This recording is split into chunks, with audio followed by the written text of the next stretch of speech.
इस वक्त हमारी मौजूदगी गोरखपुर में है। आपको बता दें कि बिहार चुनाव का पहला चरण का मतदान कल होना है। गोरखपुर जो कि पूर्वांचल का हिस्सा माना जाता है। गोरखपुर एक बड़ा नाम है, बड़ा शहर है। सीएम योगी यहाँ से आते हैं। सीएम योगी का गृह जनपद है गोरखपुर।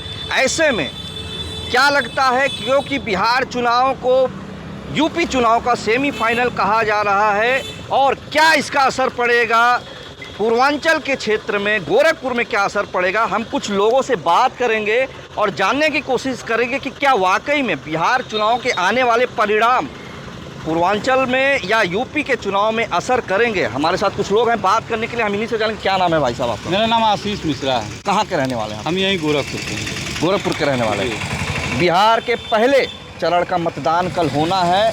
क्या लगता है पूर्वांचल पे असर पड़ेगा जो परिणाम आएगा बिहार पर? निश्चित तौर पे जब किसी प्रदेश में जब चुनाव होते हैं तो उसके समकक्ष होने वाले चुनाव जिस प्रदेश में होते हैं निश्चित तौर पे प्रभाव पड़ता है, उसके जो है छाप पड़ती है। ये इसको बिहार के चुनाव को सेमीफाइनल कहा जा रहा है। यूपी के चुनाव जो कि 27 में है, तो उसके लिए सेमीफाइनल का बात कही जा रही है। क्या लगता है? देखिए, राजनीति लोग कुछ भी कर सकते हैं। जो लोग राजनीति में सक्रिय हैं वो लोग कुछ भी कर सकते हैं, लेकिन आम जनता इसे सेमीफाइनल नहीं मानती। आम जनता इसे बस बिहार के चुनाव को लेकर के देख रही है, और ये देखना चाह रही है कि बिहार में जो है आखिर किस विषय को लेकर के, किस बात को लेकर के मतदान होना है। बस लोगों का फोकस उसी पर है। क्या लगता है यूपी बिहार में सेम मुद्दे रहते हैं या बिहार अलग मुद्दों से चुनाव लड़ा जा रहा है? यूपी बिहार में मुद्दे तो सेम ही हैं। बस बिहार में एक मुद्दा जो है बहुत पहले से जो चला आ रहा था वो जंगल राज का था। यूपी में ये चीज़ नहीं है। यूपी में जब कभी भी चुनाव होते हैं तो जंगल राज की बात नहीं आती है, लेकिन बिहार में बस ये जंगल राज की बात निश्चित तौर पे की जाती है, क्योंकि जो लालू यादव की जो सरकार है, जिसने उसे देखा है, जो वर्ग है, जो आयु वर्ग, कुछ आयु वर्ग के लोग जो उनके राज को देखे हैं, वो जो है जंगल राज नहीं चाहते हैं। वो अपने आने वाली पीढ़ियों को ये बताते हैं कि हमें जो है जंगल राज से अगर बचना है तो हमें मतदान कहाँ करना है। बाकी अगर जाति को अगर देखा, हम इस समय गोरखपुर में मौजूद हैं। कई बार यह देखा जाता है कि कई अपराधी अपराध करके बिहार भाग जाते हैं या तो नेपाल भाग जाते हैं। इसको कैसे आप देखते हैं? नहीं, ये तो गढ़ रहा ही है। बिहार में जो है अपराधियों का तो गढ़ रहा ही है। कई ऐसे अपराधी यहाँ पूर्वांचल के रहे हैं जिनका ठिकाना जो है बिहार में रहा है। यहाँ से अपराध करते थे, वहाँ जाते थे, लेकिन जो है पिछले कुछ सालों में अगर देखा जाए तो बिहार की कानून व्यवस्था भी जो है सुदृढ़ हुई है। सुदृढ़ हुई है। क्या कहना चाहेंगे भाई साहब? क्या नाम है आपका? संदीप त्रिपाठी। कल प्रथम चरण का मतदान होना है बिहार में। तमाम ऐसे ज़िले हैं जो पूर्वांचल से या यूपी से सटे हुए हैं। तो क्या लगता है जो बिहार का परिणाम आएगा 14 नवंबर को, उसके परिणाम क्या यूपी या पूर्वांचल में असर डालेंगे? देखिए, हर चुनाव का अलग अलग परिणाम तो होता है, लेकिन अगर उत्तर प्रदेश के चुनाव की बात करें तो उत्तर प्रदेश और बिहार दोनों के राज्यों के जो है अलग अलग सिचुएशंस हैं। सबसे बड़ी बात करें हम बिहार की, तो बिहार में आज भी जातिवाद फैक्टर काफ़ी तेज़ी से हावी है। उत्तर प्रदेश में ऐसा नहीं। उत्तर प्रदेश में बीजेपी की गवर्नमेंट आने के बाद वाकई में इंफ्रास्ट्रक्चर पर बहुत बेहतर काम हुआ है, डेवलपमेंट पे काम हुआ है, और लोग अवसर भी तलाश रहे हैं। रोजगार के बारे में बात करते हैं, महंगाई के बारे में बात करते हैं, लेकिन बिहार में इन सब चीज़ें तो हैं। उसके साथ साथ अगर मतदाता बूथ पे जाता है तो आज भी वहाँ जात की बात होती है। अगर ऐसा नहीं होता तो प्रशांत किशोर जैसे व्यक्ति को आज वहाँ इतना स्ट्रगल नहीं करना पड़ता।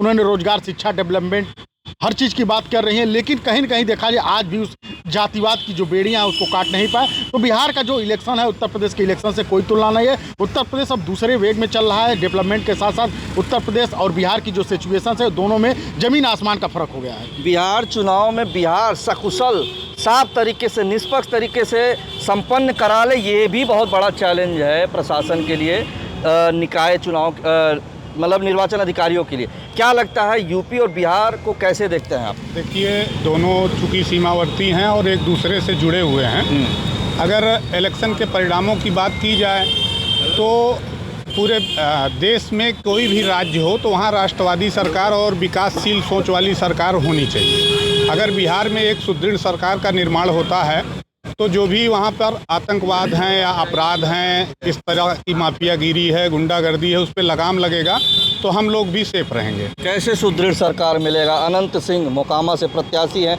जेडीयू से भाजपा के, जेल में है, लेकिन उनके लिए केंद्रीय स्तर के मंत्री प्रचार करें, तो कैसे आप कह सकते हैं? आपराधिक छवि वाले कोई भी नेता हो, किसी भी पार्टी में हो, उनका विरोध होना चाहिए।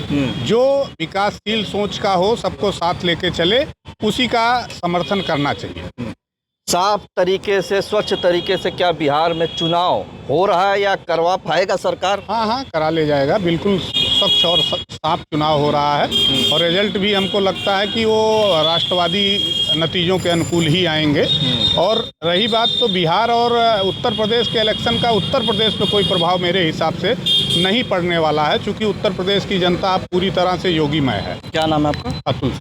क्या नाम है भाई साहब आपका? प्रिंस तिवारी नाम। अभी अतुल भैया ने कहा कि बिहार में जो भी परिणाम आएंगे गोरखपुर में, सॉरी, उत्तर प्रदेश में उसका असर नहीं पड़ेगा। आप कैसे देखते हैं इसको? देखिए, बिल्कुल, अगर कुल मिला जुला के अगर बिहार की राजनीति की समय की बात करें, अगर बिहार में अगर एनडीए की सरकार अगर बनती है तो उसके बाद जो है एक प्रभाव जो है ज़िले में पड़ेगा। हम गोरखपुर में मौजूद है और उत्तर प्रदेश में एक पॉजिटिव जो है मैसेज जाएगा। मैसेज देखिए, इसके पहले भी कई बार चुनाव हुए हैं बिहार में। जब बिहार में सरकार अगर एनडीए जब से बन रही है, यानी नीतीश जी की सबसे सरकार बनी है, तब से जो है प्रभाव उत्तर प्रदेश में भी हुआ है। अब बाकी जो है बिहार का जो मुद्दा होता है, हमेशा की तरह इस बार भी वही मुद्दा है, जंगल राज। जो जंगल राज कह सकते हैं, लालू यादव थे, तो उनके जंगल राज लालू यादव काफ़ी समय बीत गया, जंगल राज से क्यों नहीं छुट्टी मिल रही है? जंगल राज से छुट्टी मिलने का कारण कई प्रकार के हैं। जैसे आपने अभी भैया ने बताया था,